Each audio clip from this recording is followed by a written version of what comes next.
So today we'll talk a little bit about nylon and why we use it. So nylon is one of the older synthetic materials available to us. It's affected by moisture. It becomes about 10% weaker when it's wet. It shrinks. It's got a lower melting point than polyester, certainly type 6 has. So why do we use it when there's all these other materials available to us? Well, it has one very important property which none of those other materials do have, and that is stretch. Nylon will typically stretch around 30% before it breaks. That makes it nearly double the elongation of polyester, nearly 10 times the elongation of materials like Dyneema, and that's a really important property for us. Why is stretch so important to us? It's because stretch absorbs energy. The energy that's absorbed by a rope is a function of its elongation and its strength. So if two ropes of the same strength, one has double the stretch of the other, then it will absorb twice as much energy. And that energy absorption is really important for any application where you can have a full energy put into the rope.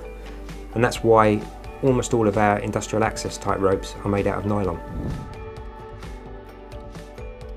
So we use multi-plat nylon for applications like mooring lines and anchor warps, where they have a similar requirement to absorb energy and take out shock loads.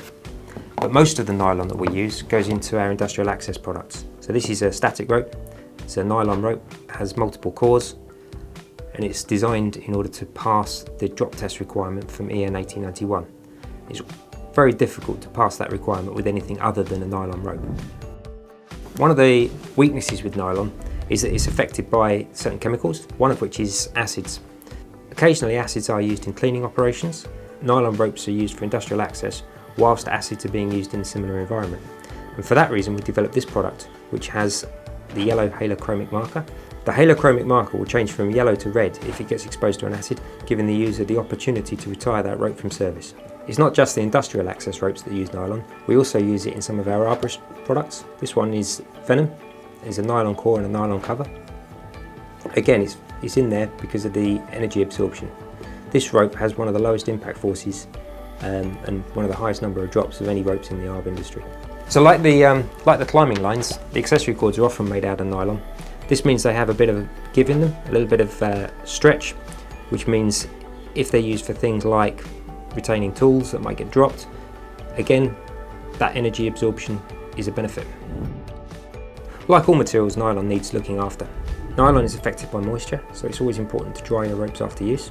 Avoid contact with anything that might be harmful to the rope, especially acids. So to look after your ropes, the main thing is to keep them clean, keep the sort of abrasive grit and stuff out of the ropes. If you have washed them or if they get wet, dry them before packing them away. Pack them away clean, dry, in a cool, dark place, out of the sun.